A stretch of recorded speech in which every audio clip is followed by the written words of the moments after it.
있습니다. 여러분 간혹 식당이나 또 극장에 갔다가 물건을 두고 온 적 없었습니까? 어떤 극장에 전화가 걸려왔습니다. 제가 가방을 두고 왔는데 좀 찾아봐 주시겠습니까? 그래서 극장의 지배인이 극장을 살펴보러 나가면서 제가 찾아보고 올 테니까 전화 끊지 마시라고, 저도 딱 바쁘니까 또 전화 드릴 수 없으니까 기다리시라고 그래 하고서는 극장을 둘러보다 가운데 가방을 발견했습니다. 그래서 전화기를 들고서 찾았다고, 가방을 발견했다고 그렇게 했는데 그 전화기 속에 아무 소리가 없어요. 그 찾는 동안 기다리지 못하고 전화를 끊고 말았던 것이죠. 그러니까 전화번호도 남겨져 있지도 않고, 그래서 가방은 찾았지만은 또 가방 안에 무엇이 들었는지도 모르지만은 극장 지배인은 가방을 전달해 줄 수가 없었습니다. 그동안 기다리지 못하는, 그만큼 우리 생활이 바빠서 그럴까요? 잘 기다리지 못하는 것 같아요. 성경을 보면은 그 아브라함이라는 훌륭한 인물이 나오죠. 그가 70이 되었을 적에 하나님께서 그에게 내가 지시할 땅으로 가라고 하시면서 가게 되면은 큰 민족을 이루어 주겠다고 약속을 하셨습니다. 큰 민족이 이루어지려고 하면은 하나님께서 자식도 주시고 많은 후손을 주시겠다는 그러한 말씀이기도 하잖아요. 그런데 이제 그곳에 가서 사는 동안에 16년이 지나갔지만은 아내가 임신을 하지를 못합니다. 물론 아내가 나이가 86이니까 그 임신하기로는 좀 나이가 많잖아요. 불임의 시기가 지난 나이이기도 하잖아요. 그러다 보니까 지혜로운 아내가, 여보, 우리 그럴 것이 아니고 꼭 당신 나를 통해서 자식을 낳아야만이 자식은 아닌 것이니까 내 여종이 있는데 여종 하갈에게로 들어가라. 그래서 여종을 통해서 자식을 낳아도 딱 당신 자식이지 않느냐, 이렇게 해가지고 타협을 하죠. 그래서 그 아내 사라의 여종 하갈을 이제 아브라함이 취하죠. 그리고는 이제 이스마엘이라고는 아들을 낳습니다. 불행한 것은 그 이스마엘의 후손이 오늘날 아랍 세계입니다. 그리고 나중에 낳은 이삭의 후예가 지금 유대 이스라엘이죠. 그래서 그 잠깐 백세면 아들을 주셨는데 그 14년을 견디지 못하고 그 그릇된 길을 방법을 취했다가 지금까지 그 아랍과 이스라엘이 적대 관계로서 살고 있습니다. 제가 이 두 가지 기다리지 못함으로 일어난 불행에 대해서 말씀을 드렸습니다. 하나님 우리 이렇게 말씀하십니다. 대저 여호와는 공의의 하나님이시다. 무릇 그를 기다리는 자는 복이 있다라고 했습니다. 하나님은 공의의 하나님, 공평하신 하나님이라고 말씀하시면서 그 하나님을 기다리는 자가 복이 있다, 복이 있다. 하나님께서 공의로우시기 때문에 모든 일을 공의롭게 공평하게 반드시 처리하십니다. 그런데 우리 인간의 입장에서 가져야 될 자세가 있다라고 하면은 기다리는 것이죠. 야고보 장로님도 이렇게 말했습니다. 보라, 인내하는 자를 우리가 복되다 하나니, 인내하는 자를 복되다 하나니. 여러분, 우리가 신앙의 세계에서도 성숙한 사람이 있고 아직도 믿음이 어린 사람이 있습니다. 그 차이는 기다릴 수 있느냐 없느냐 거기 있는 것 같아요. 내가 이해할 수 없는 상황 가운데서도 하나님께서 보시고 아시고 다스리시고 갚으신다는 걸 믿고 기다리는 사람은 성숙한 신앙인이고, 그 기간을 기다리지 못해서 낙심하고 좌절하고 원망하는 사람은 아직도 하나님을 경험하지 못한 미숙한 신앙인이라고 이야기할 수가 있겠습니다. 저는 지난 주일날 주님 오시는 때가 롯의 때와 같고 노아의 때와 같다는 말씀을 드렸습니다. 그러니까 그 당시 사람들은 왜 멸망을 당했느냐, 하나님의 심판이 있다는 것을 생각하지 않았기 때문이다 라고 했습니다. 그래서 경건한 신앙인들은 롯의 때와 같고 노아의 때와 같은 죄가 관영한 시대를 살아갈지라도 하나님의 심판이 있다고 믿기 때문에 묵묵히 견디고 기다릴 수가 있는 것입니다. 자, 기다리는 우리 성도들이 해야 될 일이 무엇인가를 오늘 성경에서 이렇게 말씀하고 있습니다. 우리 1절을 같이 읽으시도록 하겠습니다. 시작. 예수께서 그들에게 항상 기도하고 낙심하지 말아야 할 것을 비유로 말씀하여. 이 누가복음 18장 1절 이후에 나오는 말씀은 기도에 대한 교훈이라기보다는 재림을 앞둔 성도가 기다리면서 뭘 해야 하는가를 가르쳐 주신 말씀입니다. 여기 예수님께서 이렇게 말씀하십니다. 항상 기도하고 낙심하지 말아라. 여기서 항상 기도한다는 말씀이 나오죠. 기도한다. 자, 재림을 기다리는 성도들이 뭘 기도할까요? 주님, 속히 오시옵소서. 기도하지 않겠어요? 주님, 속히 오시옵소서. 주님, 속히 오셔가지고 이 불공평한, 이 불의한 세상을 심판하시고 바로 잡아 주십시오 하는 거 기도하잖아요. 혹은 세상 끝날 종말에 오실 주님만 기다리는 것이 아니라 현재 나의 삶에도 주님이 개입해 달라고 하는 기도입니다. 우리가 몇 주 전에 공부했잖아요. 하느님 나라는 죽어 들어갈 천국만이 아니고 우리 가운데 있다고요.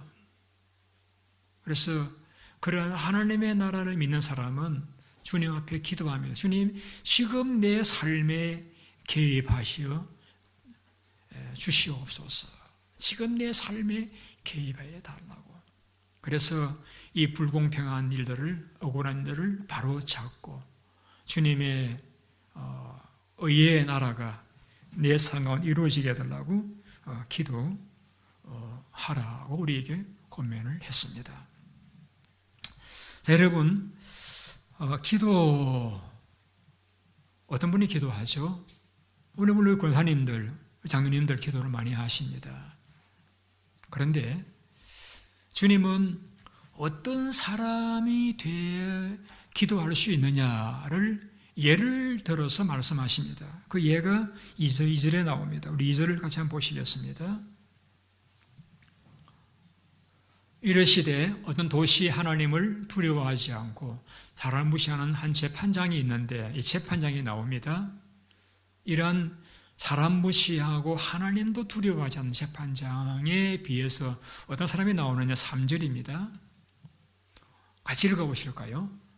그 도시에 한 과부가 있어 자주 그에게 가서 내 원수에 대한 나의 원한을 풀어주소서.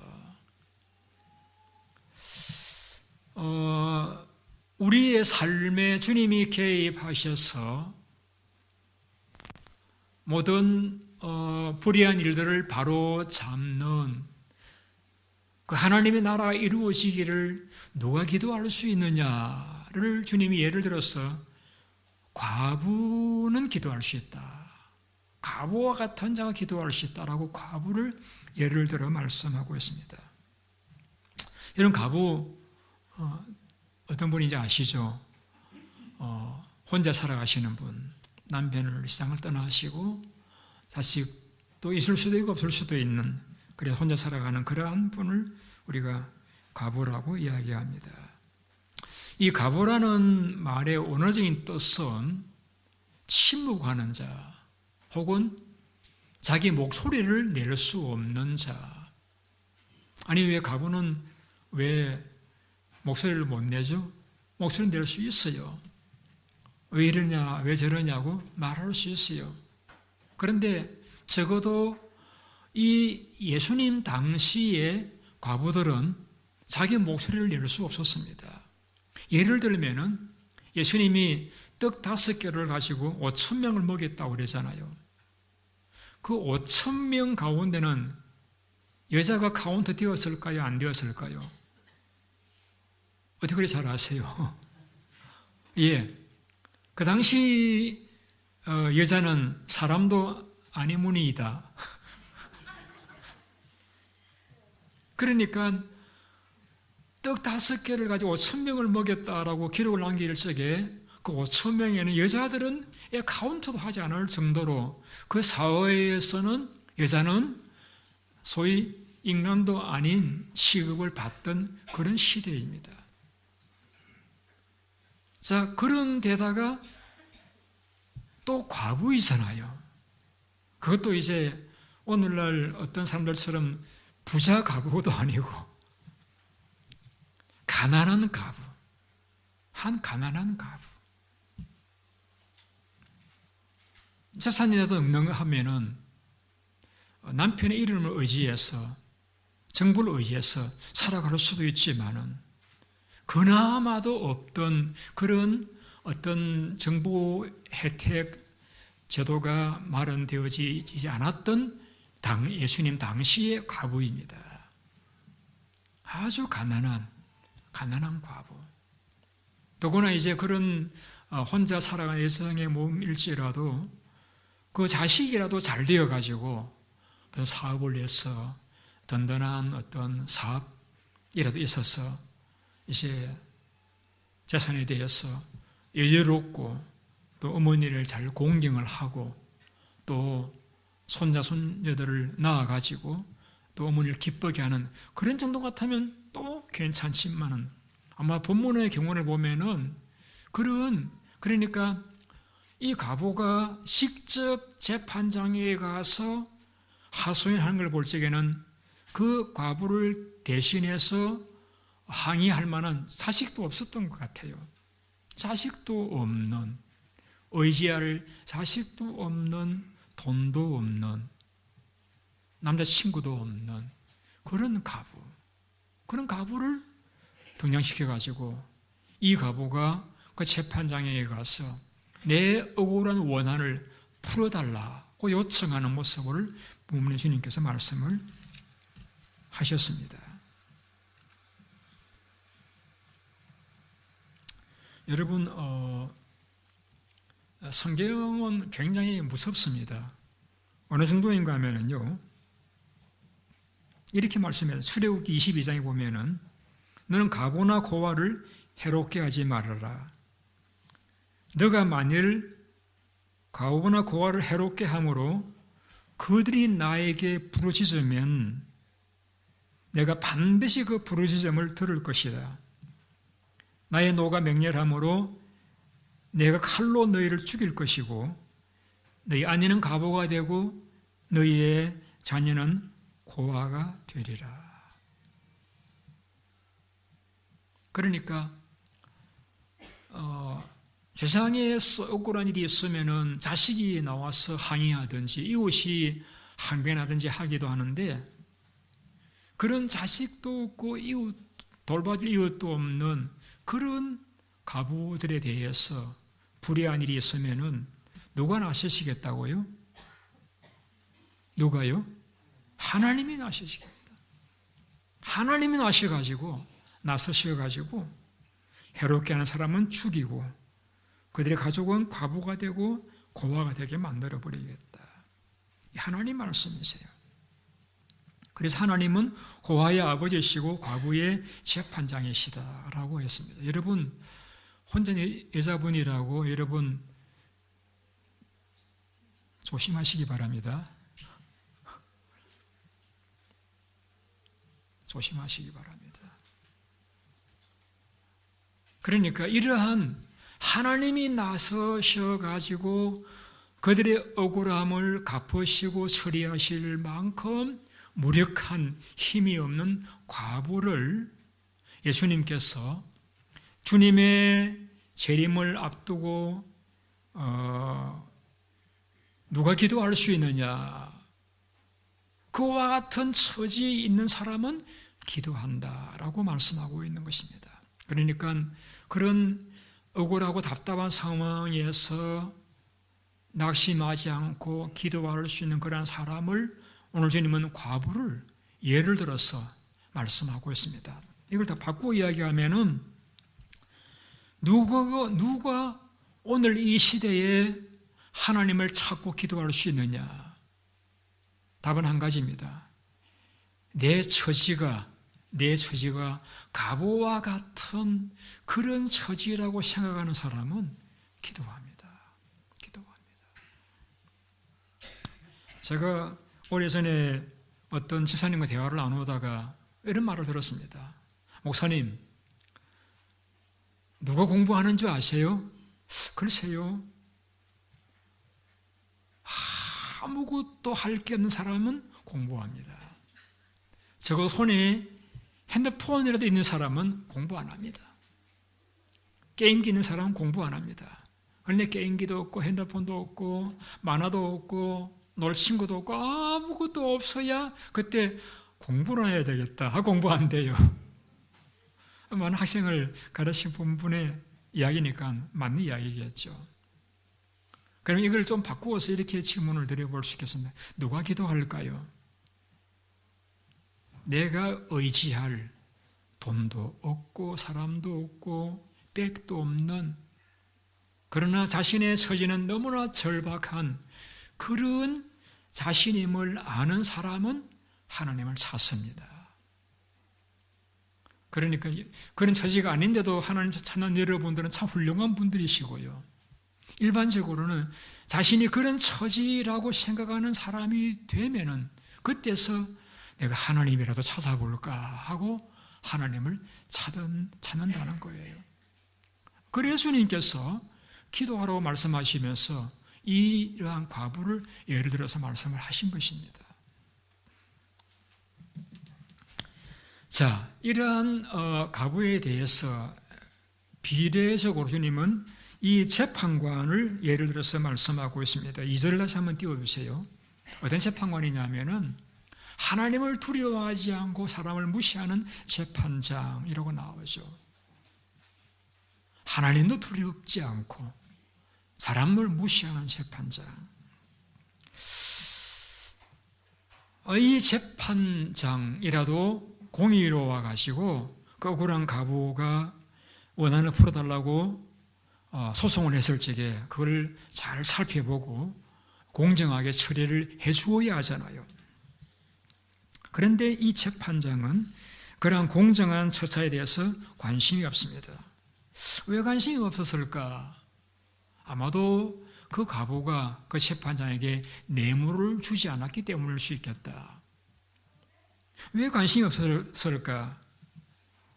아마도 그 소송의 금액이 너무나 적어서 그 재판장이 괜히 그것 위해서 내 에너지 쓸 필요가 없다고 생각했을 수 있겠다.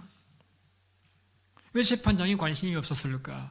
어쩌면은 그 과부가 소송하려고 하는 그 대상이 굉장한 권력을 가진 사람이었을 수도 있겠다. 자, 어떤 경우인지는 저는 몰라요.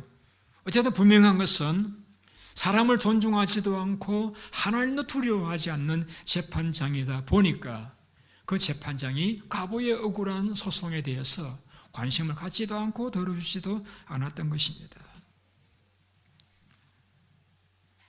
여러분, 이러한 불의한 세상을 우리가 만나고 있습니다. 우리가 직면한 세상은 그 불의한 재판장과 같이 악한 사탄이 지배하는 세상입니다. 공의가 시행되지 않는, 답답한 일이 해결되지 않을 때가 많은, 그러면서 우리는 심히 약한, 답답한, 보잘것없는, 의지할 것 없는 그런 자, 여러분, 그런 자들에게도 한 가지 희망이 있다라고 하면은 우리 기도하면 하나님이 들으시잖아요. 어저께 간혹 이렇게 친교 준비하시는 목장에서 친교 준비하시는 분들을 위해서 음식을 준비하면서 2층에 있는 제 목사들도 오라고 해서 밥을 대접하시는 경우가 있습니다. 그래서 내려오십시오 이렇게 해서 내려갔더니 이제 맛있는 동태국을 끓여 놓으셔가지고 이렇게 북구나 동태나 하여튼 이제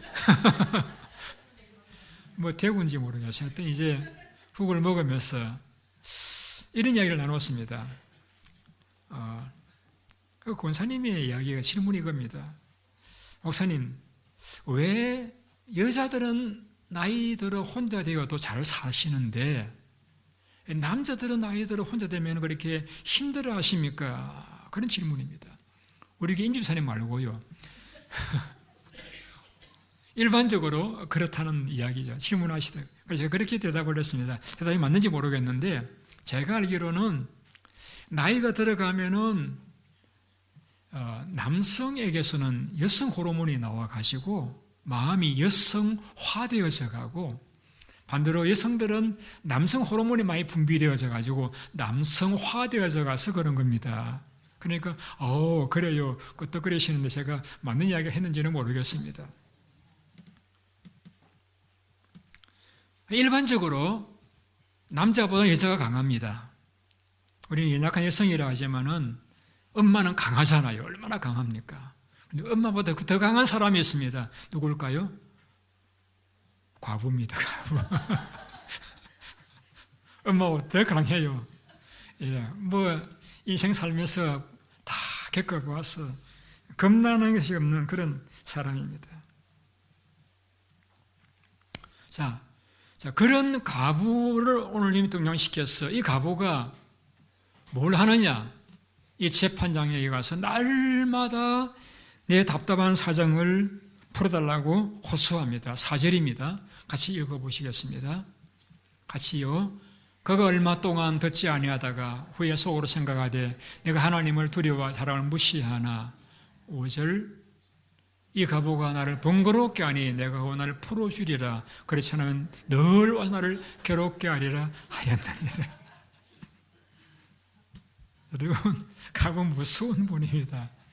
과부의 억울한 품을 안 풀어주면은 날마다 와서 번거롭게 하니까 이 재판장이 하나님 두려워하냐 사람 무시하는 그러한 고약한 사람입니다만은 너무너무 스트레스 받아가지고 아이고 내가 제명에 못 살지 하고서는 풀어주었다는 이야기입니다.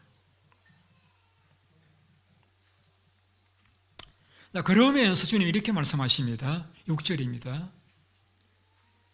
주께서도 이르시되 불의한 재판장이 말한 걸 들어라. 7절. 하물며 하나님께서 하나님 그 밤낮 부르짖는 택하신 자들의 원한을 풀어주지 아니하시겠느냐. 그래 오래 참으시겠느냐. 하나님은 그 불의한 재판장하고 비교할 수 없는 인자하신 분이신데 밤낮 부르짖는 택한 자들의 그 원통한 호소에 대해서 오래 참으시겠느냐, 풀어주지 않겠느냐. 그러니까 무슨 말입니까? 누가 기도할 수 있느냐? 적어도 하나님은 그 불의한 재판장과는 비교할 수 없을 정도로 인자하신 분이시다 라고 믿는 사람은 답답한 일이 생겼을 적에 사람 찾아가서 호소하거나 누구를 의지하려고 하지 않고 하나님 앞에 부르짖어 기도하게 된다는 것입니다. 그리고 그런 답답한 상황에서 하나님 앞에 그 자비하신 하나님을 믿고 그 자비하신 하나님 앞에 부르짖고 기도하는 사람들은 하나님의 개입하심을 하나님의 통치를, 하나님의 간섭하심을 경험할 수가 있다라는 것입니다.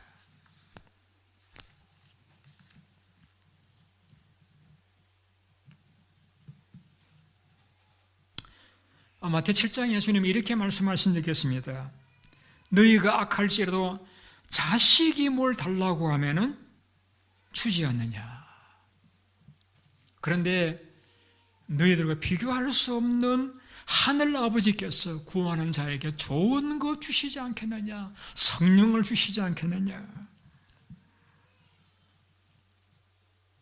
그 좋으신 하나님께서 우리 답답한 상황 가운데서 하나님 개입해 달라고, 하나님 오시옵소서, 하나님 보시옵소서, 하나님 들으시옵소서라고 부르짖을 적에 하나님께서 보시고 들으시고 개입하시지 않으시겠느냐 그 말씀이죠. 누가 기도할 수 있습니까? 자신을 가보와 같은 전혀 의지할 데가 없는 그러한 인생임을 기억하고 하나님의 무한히 자비로우신 분임을 기억하는 사람들은 답답하고 힘들고 어려울 때 만날 때마다 그 어떤 누구를 찾아가거나 하소연하지 않고 그 하나님 앞에 하나님 보시옵소서, 하나님 들으시옵소서, 하나님 개입해 달라고 기도하게 된다는 것입니다. 그런 자신이 가난한 자, 심령이 가난한 자, 그 무엇도 의존할 것이 없는 그런 가난한 철박한 심정을 가진 자라야 하나님 보시옵소서, 하나님 들으시옵소서, 하나님 개입해 달라고 기도하게 된다는 것이고, 그러한 기도에 대해서 하나님은 오래 참으시지 않고 그 원한을 부르시고 그 상황에 개입하셔서 비록 세상 끝날의 재판이 임하기 전이라도 하나님 개입하셔서 그 상황을 바꾸시고 새롭게 하시고 역사하신다는 말씀을 오늘 주님이 우리에게 말씀하고 계시는 것입니다.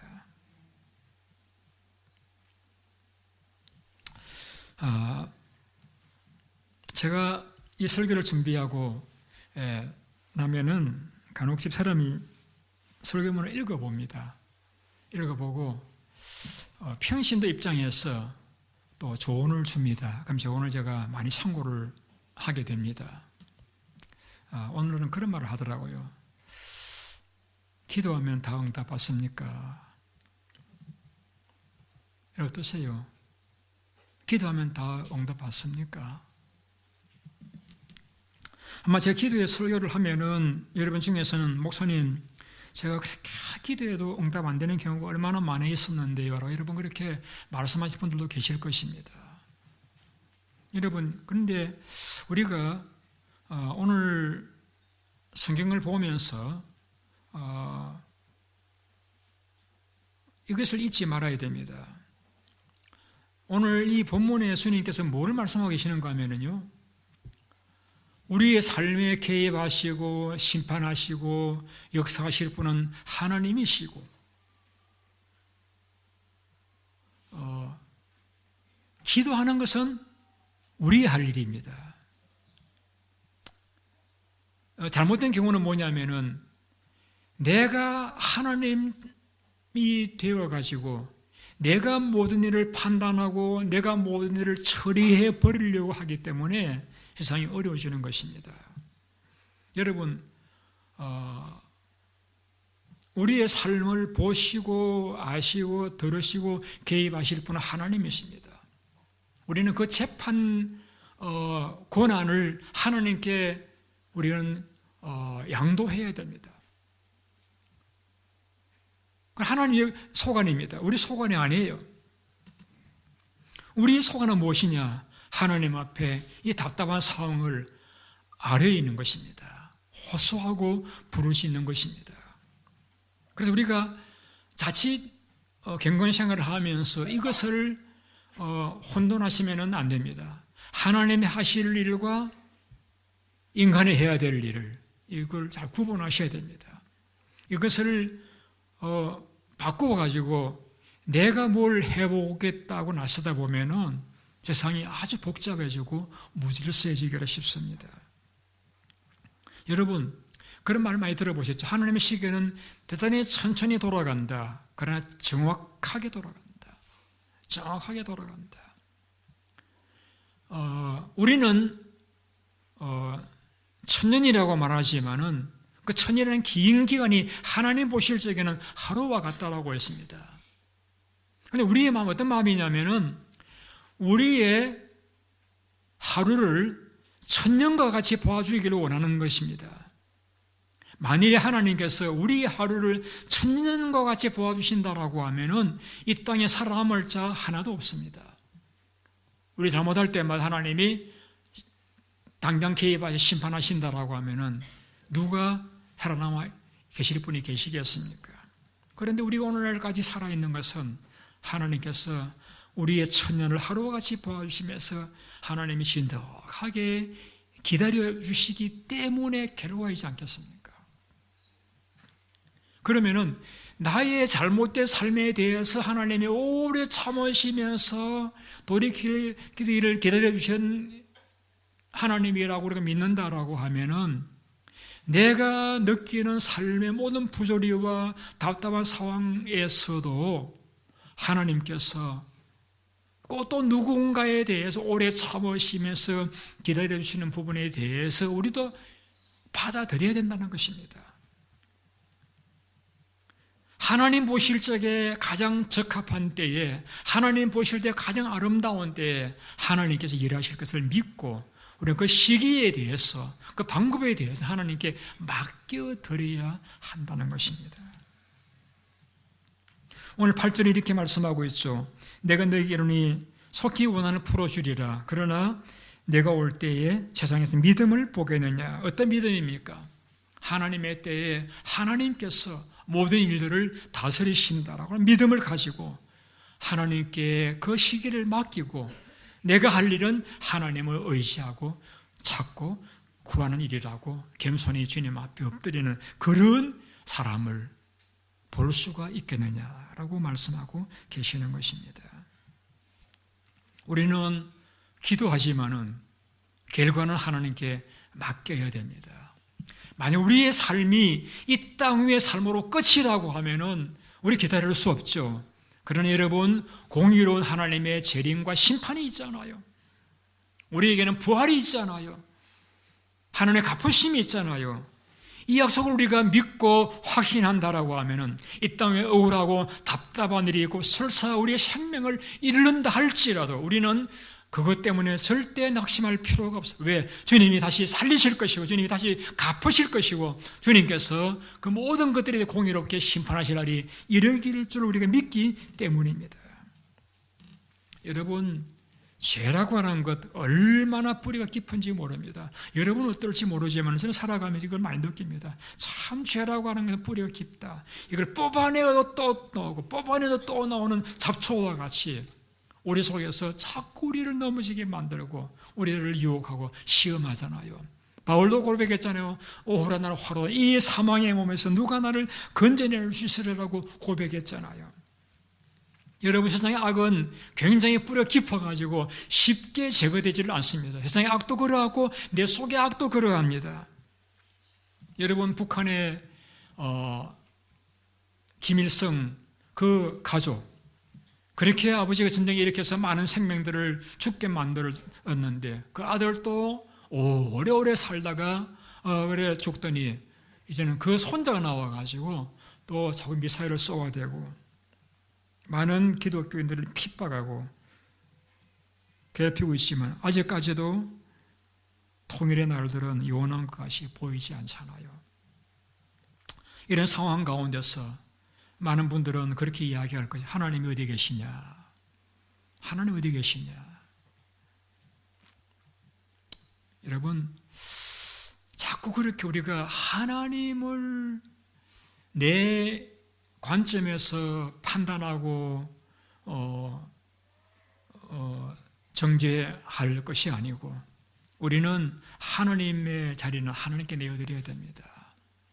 우리 할 일을 해야 됩니다. 우리 할 일을 하나님 앞에 내 삶의 이 상황 가운데서 하나님 개입해 달라고 요청하는 것이 우리가 해야 될 일입니다. 하나님의 시간대를 우리는 믿고 맡겨야 됩니다.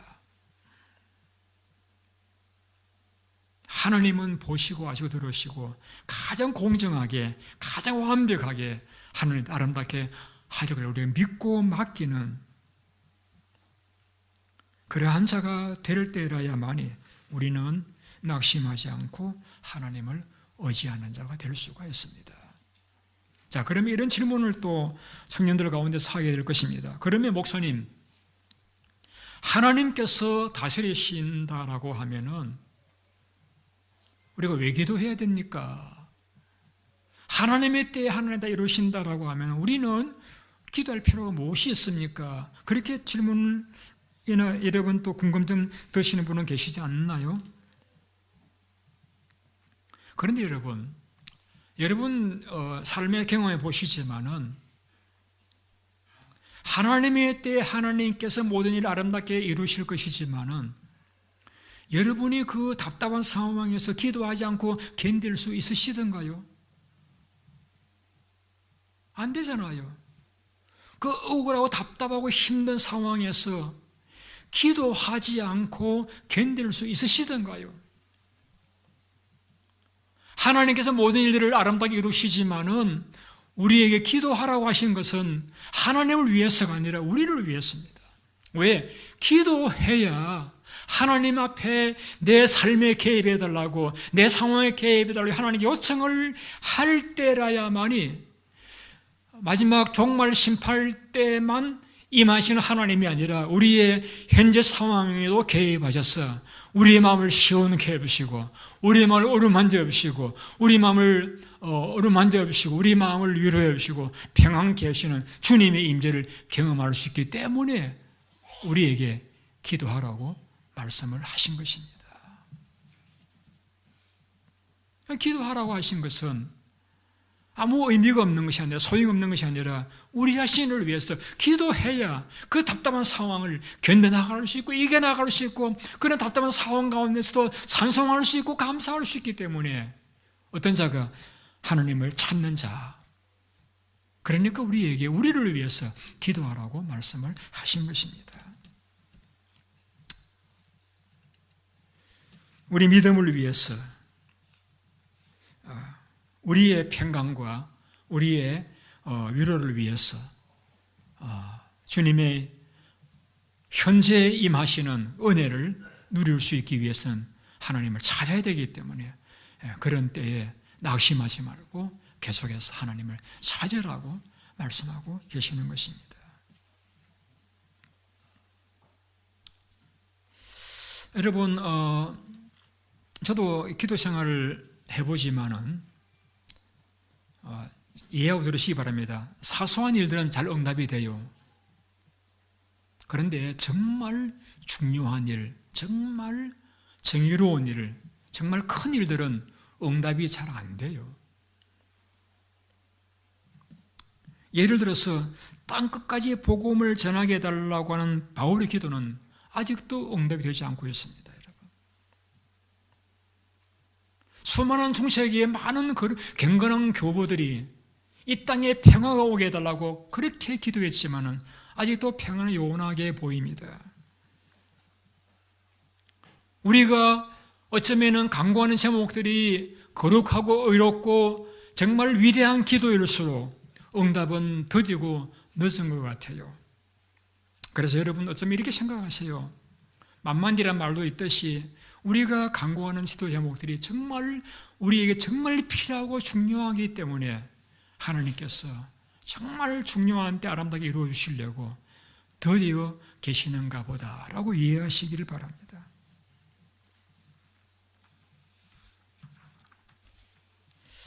그러면서도 우리에게 요구하시는 한 가지입니다. 항상 기도하고 낙심하지 말아라 하는 것입니다. 여러분, 저는 식사할 때 집사람과 이렇게 많은 대화를 나누면서 참 즐거운 시간을 가집니다. 그런데 저희 집에 있는 조카 손녀랑 이야기하는 것도 상당히 즐거운 시간이에요. 또 자녀들과 통화하는 현재 즐거운 시간입니다. 여러분, 하나님께서 천사랑 이야기하는 것이 즐거우실까요? 여러분과 기도의 대화를 나누는 게 즐거우실까요? 전자일까요? 후자일까요? 잘 모르시군요. 제가 가르쳐 드릴게요. 후자입니다. 하나님께서 여러분의 기도를 굉장히 즐거워하십니다. 굉장히 즐거워하십니다. 그래서 여러분, 하나님께서 여러분 기도를 그렇게 듣고 싶어 하시고 즐거워하십니다.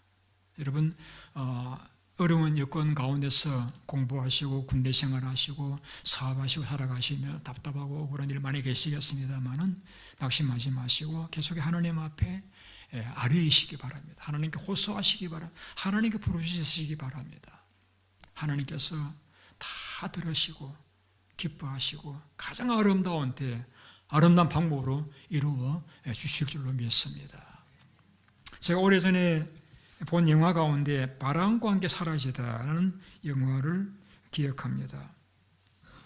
최근에도 제가 한번 다시 보았는데요. 참 잘 만들어진 영화였습니다. 그 영화는 바람과 함께 사라지다는 소설을 영화화한 것입니다. 그 소설을 쓴 사람은 마거릿 미첼이라는 여성인데요. 이름도 없는 작가입니다. 그가 다리도를 사용하지 못하는 그러한 장애인이면서도 훌륭한 그 작품을 썼지만은 누구도 그의 작품을 인정해 주지를 않았습니다. 그래서 여러出版社를 다니면서 딱지를 맞고 기도로 써야 했습니다. 하루는 어떤 출판 사장이 출장 간다는 소식을 알고서는 기차역으로 달려갔습니다. 가사기에 그 쓴 원고를 주면서 제발 한 번만 좀 읽어달라고 부탁을 했습니다. 가장은 하도 간청하니까 원고를 가방에 넣긴 했습니다만은 내가 그 이름도 없는 그 작가의 작품을 내가 아까운 시간을 들여서 읽을 필요가 무엇이 있는가 하면서 읽지를 않았습니다. 하장이 목적지에 도착을 했는데 전보가 하나 와 있었습니다. 그 마거릿 미첼이 보낸 전보였습니다. 내용은 제발 원고를 읽어주세요. 웃으면서 하장은 그 전보를 찢어버렸습니다. 다음날 또 전보가 왔습니다. 제발 제 원고를 읽어주세요. 찢어버렸습니다. 그 다음날 또 전보가 왔습니다. 일주일 동안 머무는 매일 전보가 오는 거예요. 귀찮아 견딜 수 없어가지고 한번 읽어주면은 다음에는 전보 안 오겠지 하고 그 원고를 펴서 저녁에 읽기 시작했습니다. 너무 재미있어 감동이 되어가지고 새벽까지 잠을 안 자고 읽었습니다. 그리고는 그것을 책으로 출판했던 것이 바람과 함께 사라지다라는 책이었다라고 합니다. 여러분, 세상에서 소설 하나 책으로 출간하는 일에도 그렇게 끈질기고 정성을 기울인다라고 하면은 이 땅 위에서 하나님의 공의, 하나님의 선하심을 드러내시기 원하시는 여러분의 강구를 하나님께 아뢰인다라고 하면 우리 쉽게 포기해서 안 되잖아요. 우리 믿음을 가지고 하나님 앞에 더 부르짖고 아뢰이고 개입을 요청하시는, 그래서 여러분의 삶 가운데서 여러분의 세상을 떠나시거나 주님 재림하시는 그때만 이루어질 공의가 아니라 현재 여러분의 삶에서도 하나님의 임하시는 그 손길을 경험하실 수 있는 여러분 모두가 되시기를 예수님의 이름으로 축원드립니다. 기도하겠습니다.